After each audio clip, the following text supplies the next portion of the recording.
Apa kabar teman-teman semua? Perkenalkan, nama saya Denny. Selamat datang di Konten Resah. Konten ini saya buat sebagai jurnal pribadi saya untuk melatih diri saya sendiri beropini di ruang publik. Hari ini kita akan membahas tentang kenaikan tarif pajak pertambahan nilai atau PPN menjadi 12% di tahun 2025 nanti. Oke, jadi per tanggal 1 Januari 2025 PPN kita akan naik dari 11 menjadi 12%. Ini salah siapa? Sebelum kita menyalahkan pemerintahan yang sekarang, kita perlu ingat bahwa kebijakan ini diambil atas dasar hukum yang ditetapkan oleh pemerintahan sebelumnya, yakni dari Undang-Undang tentang Harmonisasi Peraturan Perpajakan atau UU HPP nomor 7 tahun 2021. Ya, jadi undang-undang ini ditulis di situasi ekonomi saat kita mengalami COVID. Dan undang-undang ini dibuat dan disahkan oleh pemerintahan sebelumnya, which is DPR yang menjadi wakil rakyat kita yang kita pilih di 2019.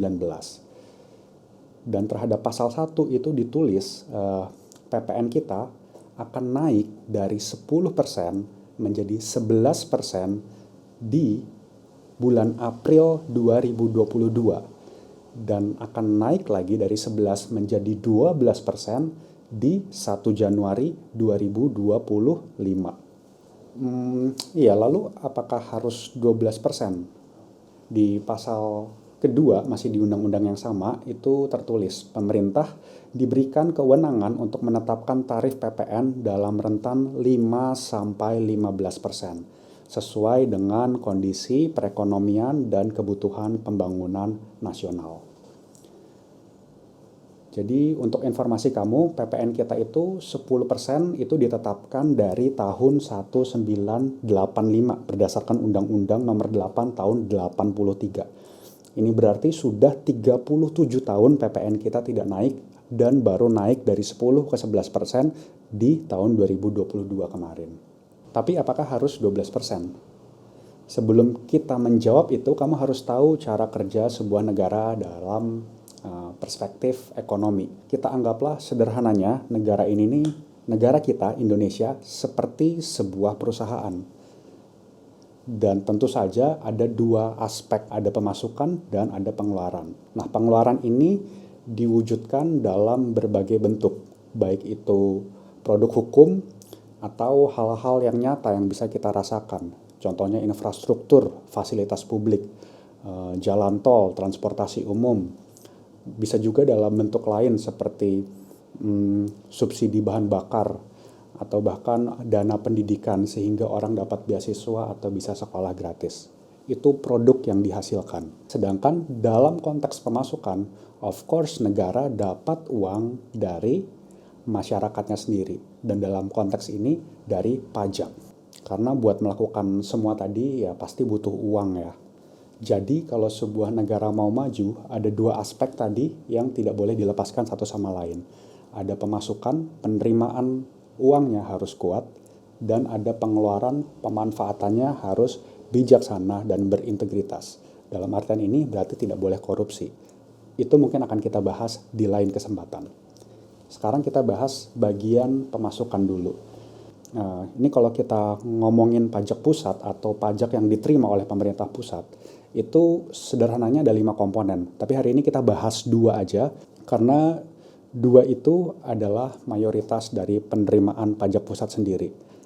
Lebih dari 90% itu diterima dari PPh dan PPN. PPN ada di 41%, sedangkan PPh itu proporsinya di 53% per tahun 2023. Kita tadi bahas PPN, kita ke PPh sebentar ya. PPh atau pajak penghasilan adalah pajak yang didapat dari potongan gaji orang-orang yang bekerja. Coba kita kutip kata potongan gaji.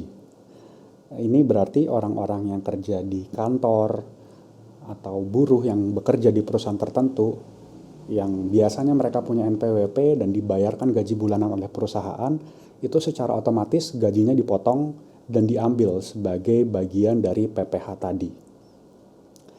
Ada hal yang menarik di sini. Ngomongin PPh, kita bisa bicara tentang tax ratio atau persentase orang yang bayar pajak dibanding dengan populasinya.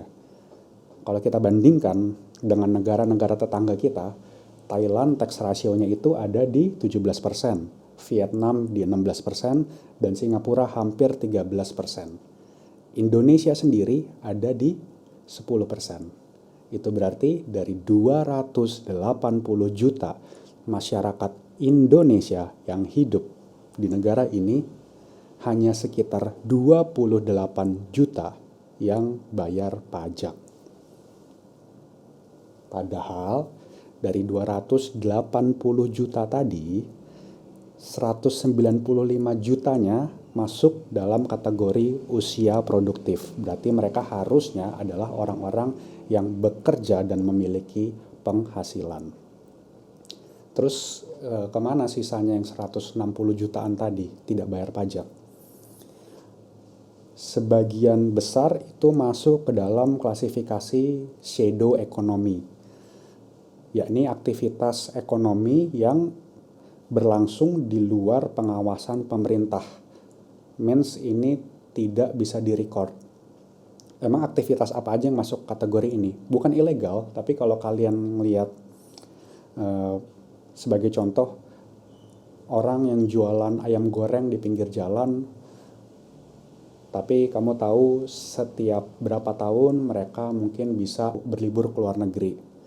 Atau kamu lihat mungkin ada pedagang pasar yang mungkin kerjanya subuh-subuh jualan kue di pasar, setiap pagi bisa beli mobil setiap berapa tahun. Atau ada orang yang punya sawah dan setiap panen dia bisa dapat ratusan juta. Dan ya, ini mostly masuk kategori UMKM yang mungkin sebagian dari mereka itu punya penghasilan besar, tapi karena tidak diawasi atau tidak terrecord transaksinya, sehingga sulit untuk dikenakan pajak karena ya tadi tidak memiliki NPWP dan mungkin tidak dibukukan secara baku. Ada juga orang-orang yang penghasilannya super besar, super kaya, tapi bisa menyewa konsultan pajak untuk bisa membayar pajak sesedikit mungkin atau bahkan tidak membayar pajak. Jadi kita lihat ada kontras di sini ya. Orang-orang yang mungkin penghasilannya besar tapi malah tidak dikenakan pajak. Dan ujung-ujungnya yang bayar pajak adalah pekerja-pekerja tadi, buruh tadi, karyawan tadi yang otomatis gajinya dipotong yang proporsinya hanya 10% dari total populasi di Indonesia.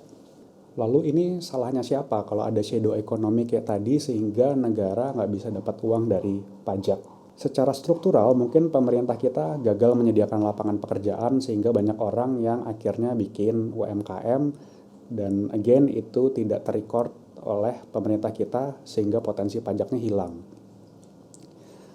Tapi jangan lupa di sisi lain kesadaran masyarakat juga sangat rendah terhadap orang-orang tadi, padahal kita sama-sama menikmati fasilitas yang diberikan atau disediakan oleh negara seperti jalan tol, subsidi BBM, atau bahkan sebagian dari kita sekolah di sekolah negeri atau bahkan dapat beasiswa yang dibiayai negara.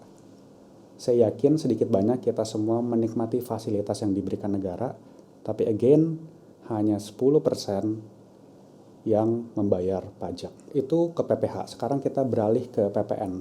Emang kenapa kalau PPN? Ya karena rasio pajak kita tadi rendah dan pemerintah kesulitan menaikkan itu, langkah lain yang masuk akal adalah menaikkan PPN.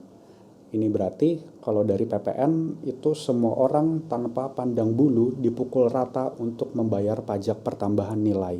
Nggak peduli dia kerja atau tidak, usia berapapun, kalau dia beli suatu barang, dia akan dibebankan pajak pertambahan nilai senilai 12%. Ini agar negaranya bisa dapat uang dan memutar uangnya untuk kepentingan bersama yang tadi sudah dijabarkan. Tapi apakah ini cara yang adil? Menurut saya pasti enggak, karena dari PPN ini semua orang kena tanpa pandang bulu. Yang bakal tersiksa adalah masyarakat miskin karena daya belinya pasti menurun. Ya 1% tadi nggak berasa buat orang-orang yang kaya, tapi buat orang yang hidup day by day, yaitu kerasa sangat signifikan. Dan nggak cuman itu, kelas-kelas menengah juga jadi korban, karena ya tadi karyawan-karyawan dan buruh-buruh itu jadi kena pajak 2 kali. Mereka sudah melakukan tanggung jawabnya bayar PPh, lalu dikenakan PPN yang terus meningkat, sehingga makin sulit buat mereka untuk naik level. Inti video ini apa? Jadi sebenarnya keresahan yang mau saya sampaikan adalah, sebelum kita semua menghujat pemerintah karena naikin tarif pajak dari 11 ke 12% tadi, menurut saya kita harus introspeksi dulu. Apakah kita sudah memberikan yang sepatutnya untuk negara ini? Apakah kita sudah menjalankan bagian kita menjadi warga yang taat pajak sebelum komplain ke hal-hal tadi? Dan mungkin di sini nanti ada sentimen ya, nggak bisa dong ngapain gue bayar pajak kalau pemerintahannya korup. Again, kita ngeliat dari 2 sudut pandang tadi. Ada pendapatan, ada pemasukan yang sama-sama tidak bisa dihilangkan. Kalau kita expect pemerintahnya bersih dulu, baru kita mau bayar pajak, sampai kapan lingkaran setan ini akan berakhir? Jadi menurut saya, ya baiknya mulai dari diri sendiri dulu, jadi warga yang taat pajak sambil kita mengawasi pemerintah kita menggunakan uang pajak tersebut dengan cara yang baik dan benar. Ya, sekian konten hari ini. Sampai jumpa di episode berikutnya. See you.